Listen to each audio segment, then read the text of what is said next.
Good day, everyone. This is Professor Steele with a video on form number 4. Hope all is going well. The question we had this week or last week was, why are intercultural allies or alliances so important?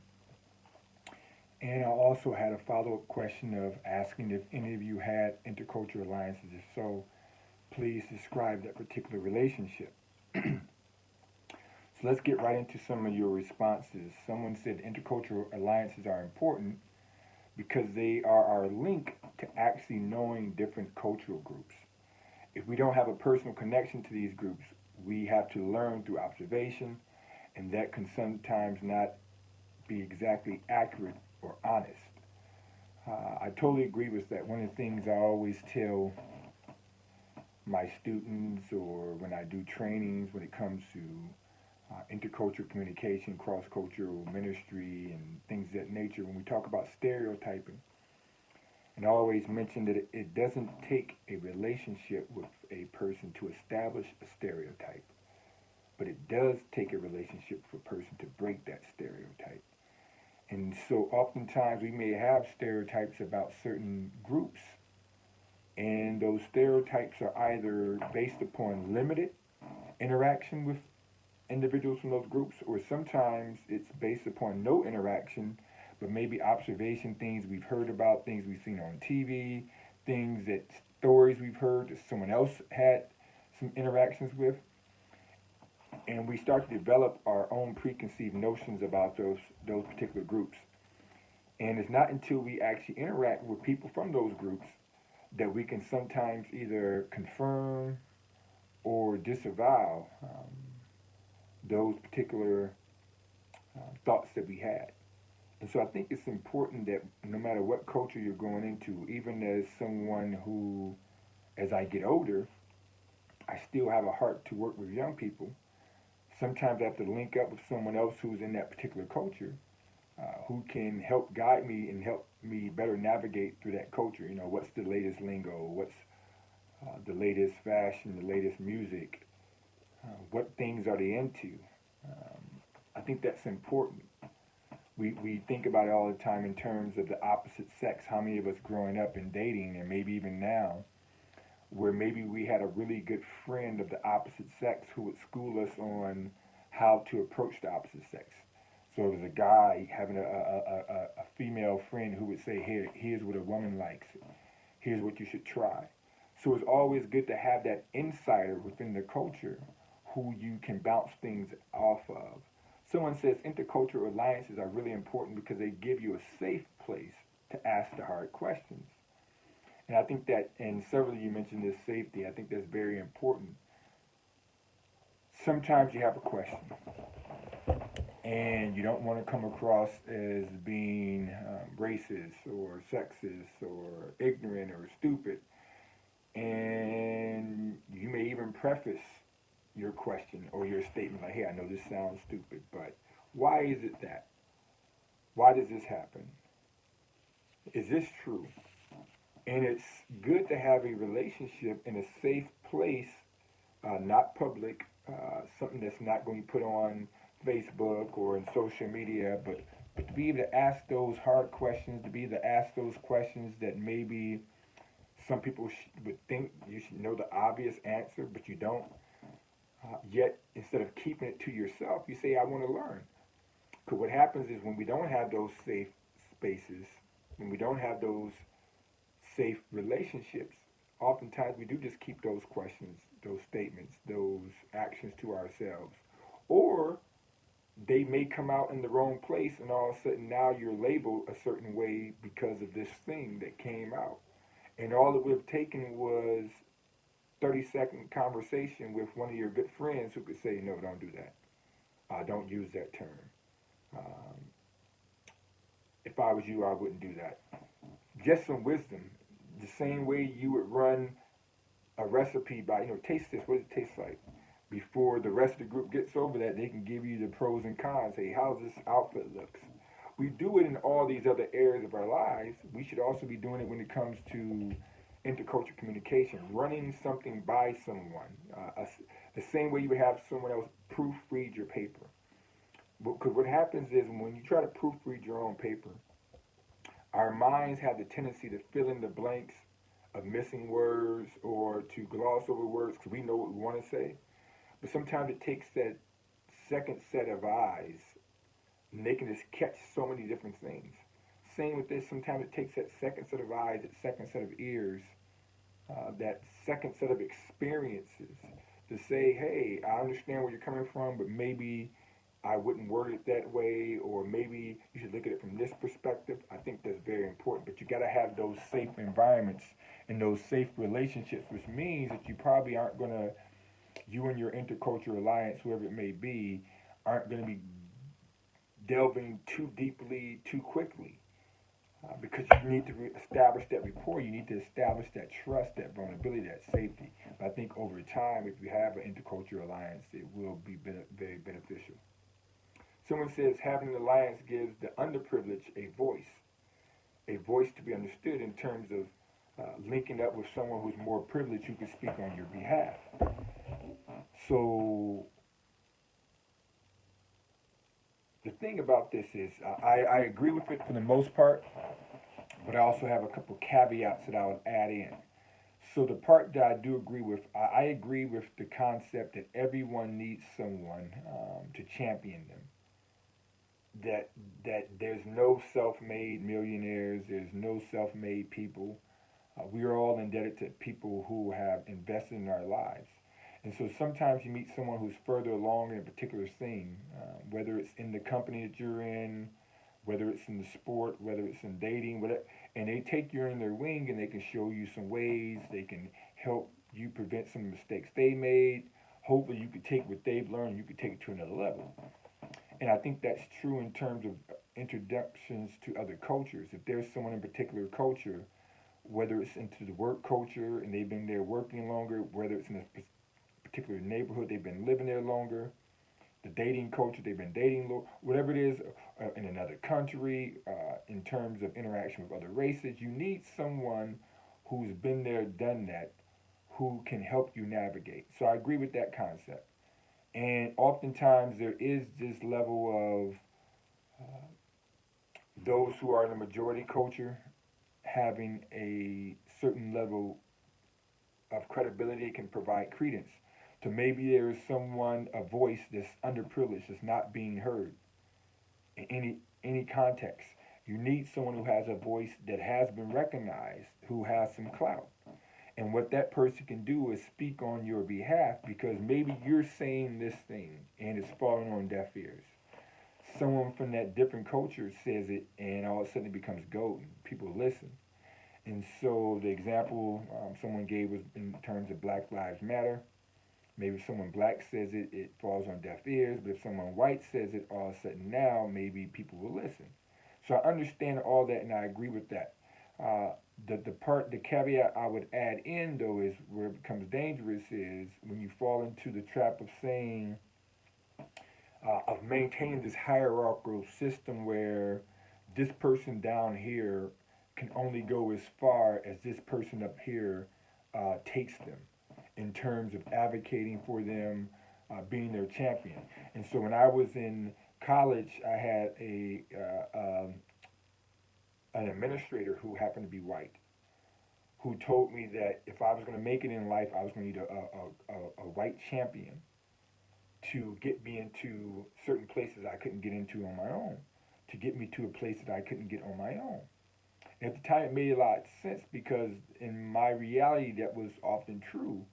That there were white individuals, especially since I was an athlete, who would maybe because they enjoyed me watching me play basketball or took a liking to me or saw potential, they would take me and introduce me to certain things, give me certain resources, open up certain doors that it didn't seem like I was going to be able to open on my own.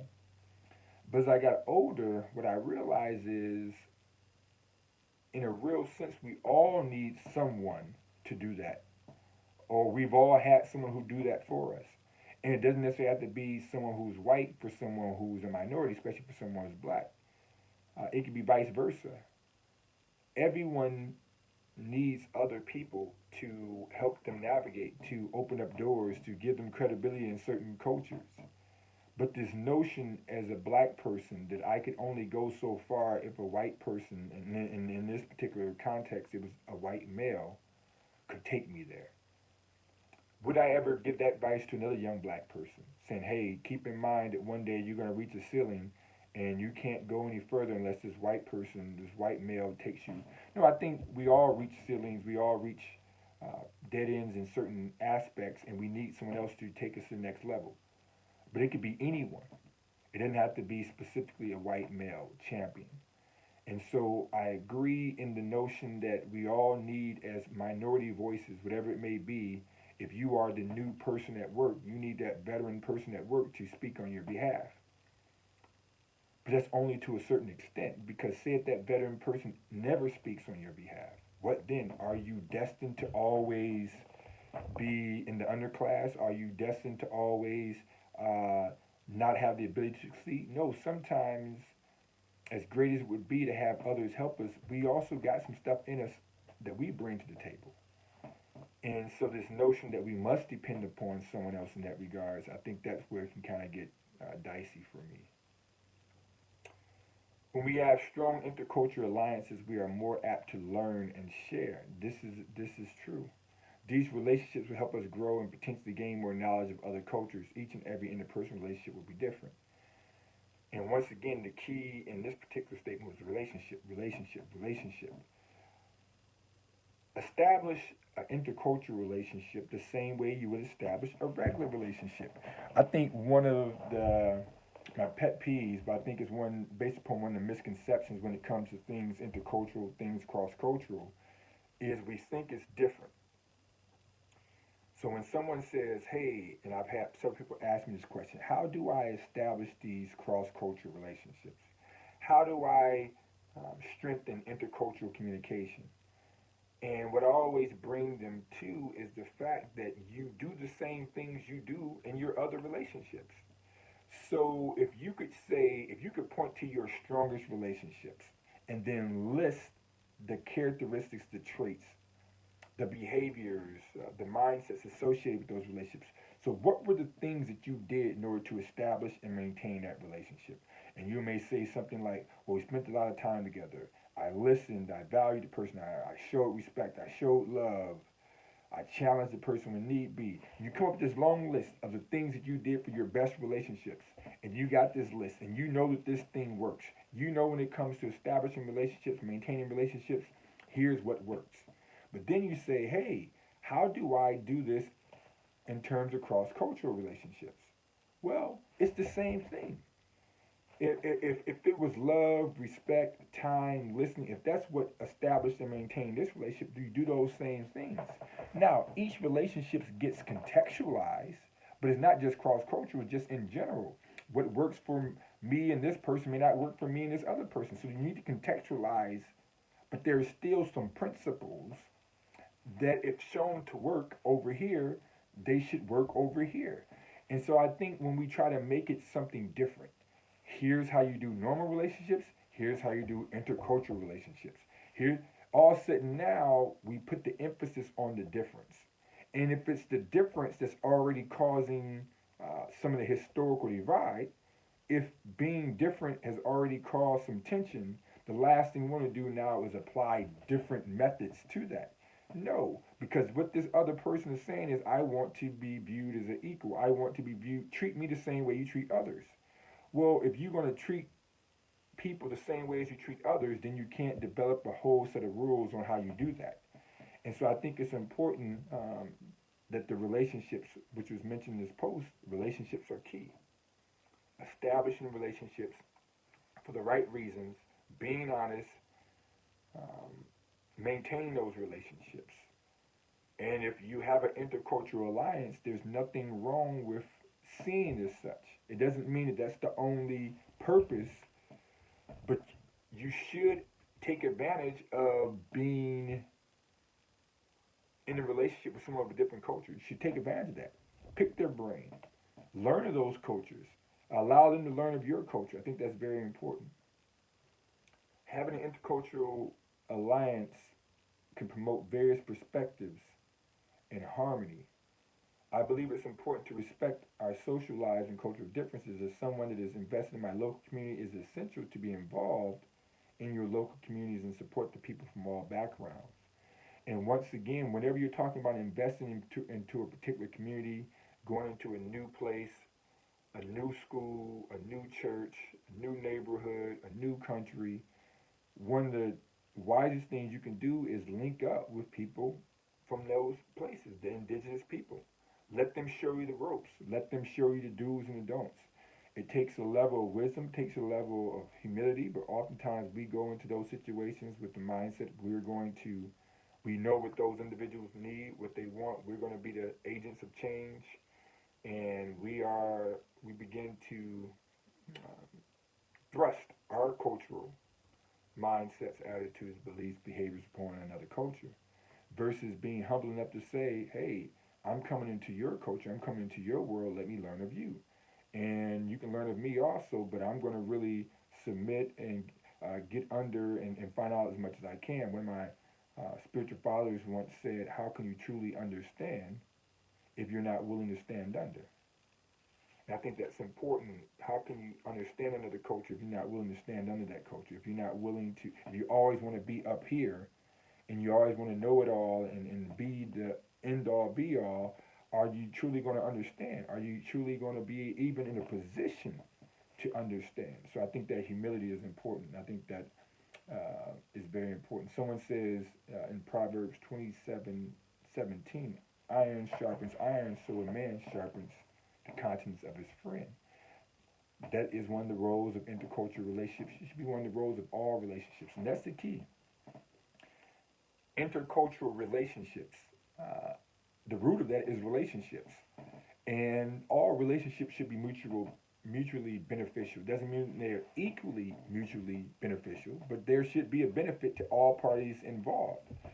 So the person who enters in as the expert of a particular culture, and you got this person coming in as a novice to a particular culture, uh, the expert can still learn from the novice in terms of what their culture is and in terms of how to better interact with those who are new to the culture.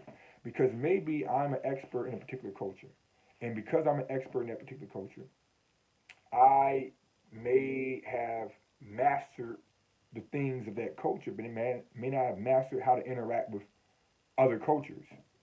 And maybe I don't show enough grace when I interact with other cultures when they make mistakes in this new culture. So having that intercultural alliance not only allows me the opportunity to teach someone about this culture that I may be an expert in, but it also gives me the opportunity to sharpen my own skills and how do I interact with those who aren't experts. How do I show grace? How do I give great examples? How do I be a listener to them also? So even if you are the quote unquote expert in the culture, there's still this sharpening, there's still mutual benefit that can take place. Once again, that means we have to swallow our pride, not let egos get in the way. Both parties have to be open to learning, to be teachers and learning. I think about it in terms of this class, in terms of my role as a professor. I am the professor working with students. It means I am the expert in a particular field. Yet, although I am the professor, I am also a student. So I learn from my students because we are lifelong learners. So this notion that as the expert, I have only something to offer and nothing to gain, that I can only be a blessing and not be blessed, that I can only sharpen and not be sharpened, I think that sets me up and that sets the students up also. So even in that particular culture, I think it's important that we see that there is a mutual benefit. Almost wrapping up. Someone else said they are healthy relationships. They are healthy relationships that help you along through the collaborations you have. So that collaborating, very important. That word healthy, very important.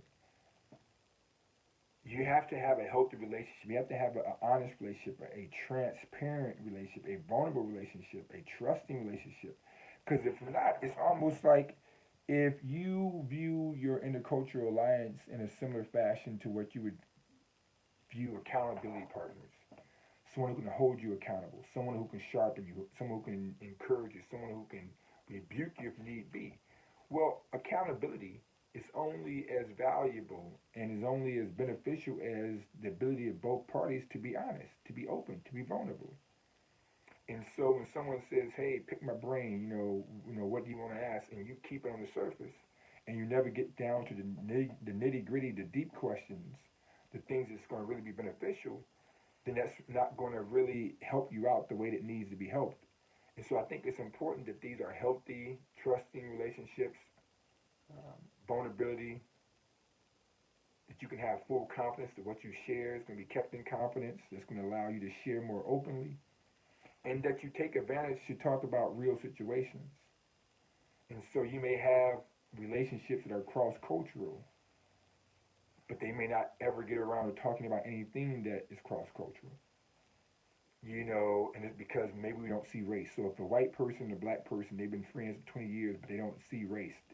I don't see him as black. He don't see me as white, and we never talk about black-white issues. Then that wouldn't necessarily be an intercultural alliance. Intercultural alliance isn't simply saying that you're in relationship with someone of a different culture. Intercultural alliance means that you're in that relationship and you are intentionally talking about dealing with issues that affect each other's culture. You're learning of each other's culture intentionally, not just organically, not just like if those conversations come up, then they come up. No, being intentional about these conversations, asking the tough questions, asking about the backgrounds, the histories, and all that stuff. I think that's very important. So in regards to, I'll just close with my intercultural. I have lots of intercultural alliances, but my main one is with my best friend Ryan Fleming. He's a pastor in Gary, white guy, married to a Dominican Republic sister, and he's been in Gary for almost 20 years, about 20 years now, pastoring. Now he lives in Portage. He just recently moved. And we met back in 1995, spring of 95, in college. Didn't hit off right away. In fact, was getting on each other's nerves. Almost came to blows a couple of times in terms of what we thought about each other racially. He thought I was an arrogant, loudmouth black dude from the city. I thought he was a stuck-up, privileged, wannabe black country boy. And it was because of those disagreements, because of that angst that we had against each other, someone thought it'd be great that we be thrust into this discipleship house that dealt with racial reconciliation. And over time, actually pretty quickly, we worked through a lot of our issues and became the best of friends. And today I consider him my best friend. He considers me his best friend. This was 24 years ago. And we've traveled the world together, definitely around the country, sharing our story, speaking about racial reconciliation. And so we'll often have conversations. Since he's in Gary, he'll ask about certain things. I pastor a predominantly white church. I teach at a predominantly white institution. So I'll ask him certain things. And so I think it's important that you have someone who you can trust, who can sharpen you. And it's not the our relationship is 100% based upon this, but it's a large part. We talk about family, we talk about food, we talk about basketball, but we also, in a large part, talk about issues of race, and I think that's important. So if you don't have an intercultural alliance, I encourage you to think about that. For those who do, take advantage. Don't just say I have someone of a different culture, but take advantage. Be intentional. Allow them to glean from you, you glean from them, you learn of one another, sharpen one another. And I think if we do that, because I think when we think about intercultural communication, we think about racial reconciliation, although eventually it needs to be at the systemic level, I think it starts at the relationship level. I think it starts one-on-one. So I think it's going to be very important. Once again, it's been Professor Theo Williams with this video on form number 4. Continue to work on your papers for your interview. I look forward to reading those. Have a blessed day. Take care. God bless.